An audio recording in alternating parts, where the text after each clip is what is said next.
Hello friends, welcome to Fahima's learning. இப்போ இன்றைக்கி நம்ம என்ன பார்க்க போகிறோம் அப்படின்னா, இது வரைக்கும் நம்ம டைப்ஸ் ஆஃப் ஆப்ரேட்டர்ஸோட ஃபுல் எக்ஸ்ப்ளனேஷன், ஆப்ரேஷன்ஸ் எல்லாத்தையுமே வந்துட்டு ஒன் பை ஒன்னாக பார்த்தாச்சு. இப்போ வந்துட்டு நம்ம சம்ஸ், அதில் இருக்கக்கூடிய சம்ஸை வந்து சால்வ் பண்ணலாம். First arithmetic operator. ஒரு சம் நான் போடுறேன், இன்னொரு சம் நீங்கள் போட்டு ட்ரை பண்ணி கமெண்ட் செக்ஷனில் ஆன்சர் சொல்லுங்கள். ஃபர்ஸ்ட் என்ன கேட்டிருக்காங்க, write a program to calculate a rectangle, area of rectangle. Area of rectangle என்னது, லென்த் இன்ட்டு பிரெத். லென்த் வந்துட்டு நம்மளுக்கு 10 கொடுத்துருக்காங்க, பிரெத் அதாவது வித்து வந்துட்டு நம்மளுக்கு 5 கொடுத்துருக்காங்க. அவுட்புட் வந்து ஏரியா வந்து நம்மளுக்கு கிடைக்கணும் 50 அப்படின்னு கிடைக்கணும். 10 × 5 50 தானே. ஸோ அது எப்படி போடுறது அப்படின்னு நம்ம சொல்லலாம். இப்போ இது வந்து 2 or more ஸ்டெப்ஸ் வந்து நம்மளுக்கு வரும், ஓகேங்களா? ஸோ அதனால எப்பயுமே ஃபைல், நியூ ஃபைல் ஓப்பன் பண்ணிக்கோங்க, அந்த ஃபைலை வந்து சேவ் பண்ணிக்கோங்க.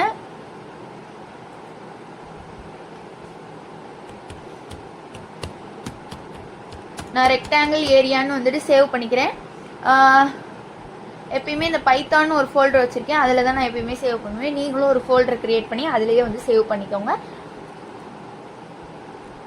இப்போது ஃபர்ஸ்ட் என்னது, லென்த்து பிரெத்து வந்து இதுக்கு இன்புட்டாக கொடுக்கணும். லென்த்து பிரெத் அது வந்துட்டு length equal to 10 கொடுத்துட்டேனா,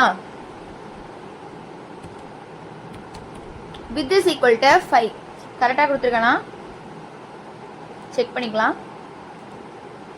length 10, width 5 கொடுத்துட்டேன். இப்போ நான் என்ன பண்ணணும், ஏரியாவுக்கு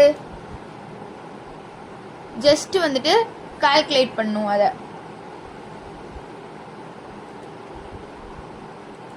ஓகே, அதாவது ஜஸ்ட் அதை வந்துட்டு நான் வந்து மல்டிப்ளை பண்ணால் போதும். பிரிண்ட் ஆஃப், நான் 5 × 10, 10 × 5 நான் போட்டுட்டு போயிடலாம். பட் அப்படி போடக்கூடாது. லென்த்தோட வேல்யூ, பிரெத்தோட வித்தோட வேல்யூ அப்படி மல்டிப்ளை பண்ணி தான் நம்ம கொண்டு வரணும். ஏன்னா அப்போ தான் வந்துட்டு நம்ம இந்த இடத்துல வந்து என்ன வேல்யூ போட்டாலும் அதுக்கான ஆன்சர் வந்து வரும். இப்போ நம்ம என்ன பண்ணும், லென்த் அப்படின்ற வேரியபிள் இன்ட்டு வித் அப்படின்ற வேரியபிள் போட்டு ரன் பண்ணோம் அப்படின்னா நம்மளுக்கு 50 கிடைச்சிரும். கிடைச்சிருச்சா? ஆனால் இது எப்படி இருக்கு, ஒரு தெளிவான 50 எதுக்கு வந்துச்சு அப்படின்றதே தெளிவாக தெரில. அப்போ தெளிவாக தெரியறதுக்கு முன்னாடி நம்ம பிரிண்ட்டுக்குள்ளே எது எழுதினாலுமே அது வந்து அப்படியே அந்த இன்டர்பிரிட்டரில் பிரிண்ட் ஆகும். ஸோ நான் முன்னாடி ஒரு ஸ்ட்ரிங் எழுதிக்கிறேன், ஏரியா ஆஃப் ரெக்டாங்கிள். நான் வந்து ஸ்ட்ரிங் எழுதினேன்னா அந்த டபுள் கோட்ஸில் எழுதணும். அடுத்து ஸ்ட்ரிங்கையும் நம்ம கால்குலேட் பண்ணுற வேல்யூவையும் தனித்தனியாக, அதாவது வேரியபிள்ஸ் இருந்தால் அந்த வேரியபிள்ஸை தனியாகவும் ஸ்ட்ரிங்கை தனியாகவும் நம்ம பிரித்து காட்டணும். அப்போ தான் வந்துட்டு சின்டாக்ஸ் எரர் வராது. ஸோ அதை பிரிக்கிறதுக்கு ஒரு கமா போடுறேன், ஓகேங்களா? அந்த கமா போட்டிருக்கேன். தென் இப்போ ரன் பண்ணி பார்க்கலாம். இங்கே வந்து நீட்டாக தெரியணுன்றதுக்காக ஒரு கோலன் வச்சுக்கிறேன். சரி, இப்போ ரன் பண்ணுறேன். இப்போ எனக்கு ஏரியா ஆஃப் ரெக்டாங்கிள் 15 வந்துருச்சு. ஓகே, இதே நான் இந்த இடத்துல வந்துட்டு 10 × 5 போட்டேன் அப்படின்னா எனக்கு எப்பயுமே 50 தான் வரும். இன்ஃபேக்ட் நான் இந்த இடத்துல வேல்யூவை வந்துட்டு ஒரு 30, இந்த இடத்துல 10 இப்படி நான் மாற்றினா கூட இந்த இடத்துல நான் வந்துட்டு 10 × 5 போட்டுட்டேன் அப்படின்னா எனக்கு என்னதான் வரும், எப்போ பார்த்தாலும் 50 தான் வரும். ஆனால் நம்மளுக்கு அப்படி வரலாமா? வரக்கூடாது. லென்த்தோட வேல்யூ என்னவோ அது இன்ட்டு வித்தோட வேல்யூ வரணும், ஓகேங்களா? அதாவது இங்கே 10, இங்கே 5 இப்படி வேல்யூ இருந்தாலும் எனக்கு இது ரெண்டையும் மல்டிப்ளை பண்ணால் என்ன வருதோ அதுதான் ஆன்சரில் வரணும். ஒருவேளை இங்கே எனக்கு வேற வேல்யூ இருந்துச்சு அப்படின்னா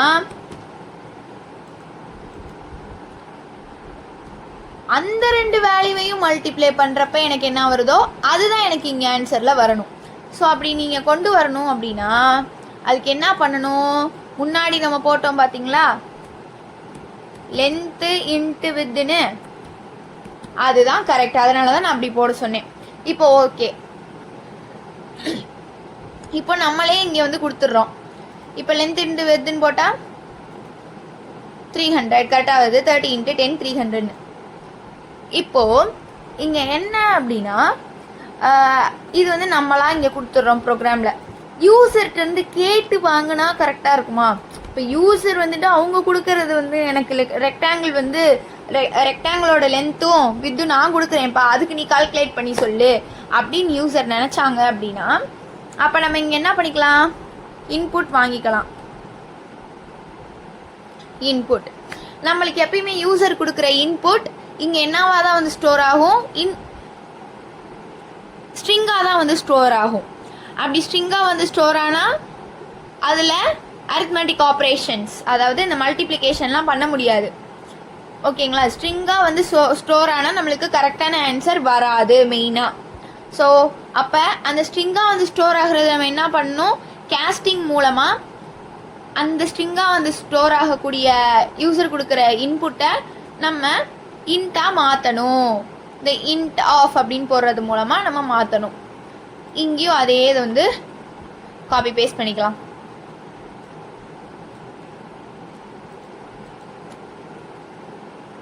இப்போ ரன் பண்ணுறேன். இப்போ எனக்கு இங்கே பாருங்கள் பிளிங்க் ஆகிட்டு இருக்கு, இந்த இடத்துல பிளிங்க் ஆகுது பாருங்கள்.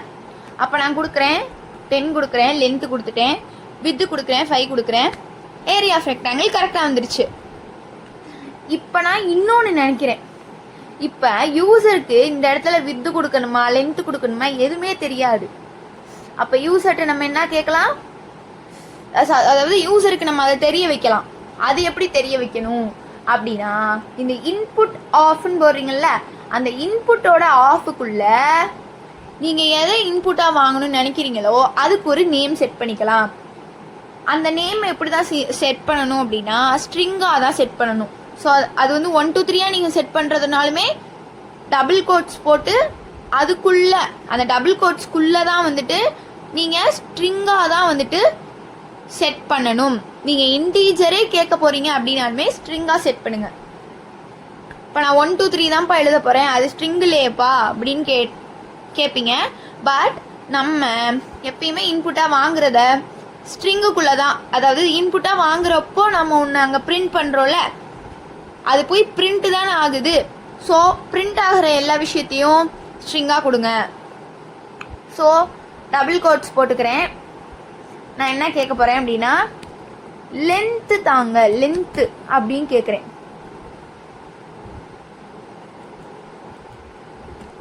அடுத்து இங்கே வந்து வித்து அப்படின்னு கேட்குறேன்.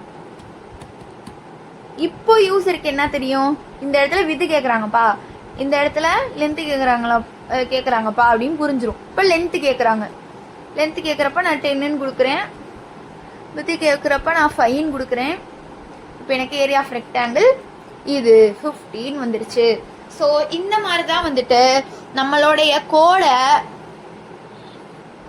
இப்படி அரைகுறையாக இருந்ததில் இருந்து இப்படி க்ளீனாக மாற்றணும். இப்படி பண்ணுறது தான் ஆப்டிமைஸ்டான ஒரு கோடிங். ஓகேங்களா? ஓகே ஃப்ரெண்ட்ஸ், இப்போ நான் செகண்ட் ஒன்றை வந்து காட்டுறேன், அதை நீங்கள் வந்து ப்ராக்டிஸ் பண்ணுங்கள். செகண்ட் ஒன் இதுதான்.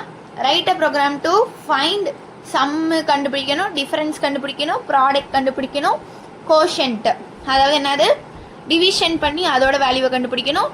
அதே டிவிஷனில் பண்ணுறதுல அதோட ரிமைண்டரை கண்டுபிடிக்கணும் of 2 values entered by the user. யூசரால் அது வந்து என்டர் ஆகப்பட்டிருக்கணும்.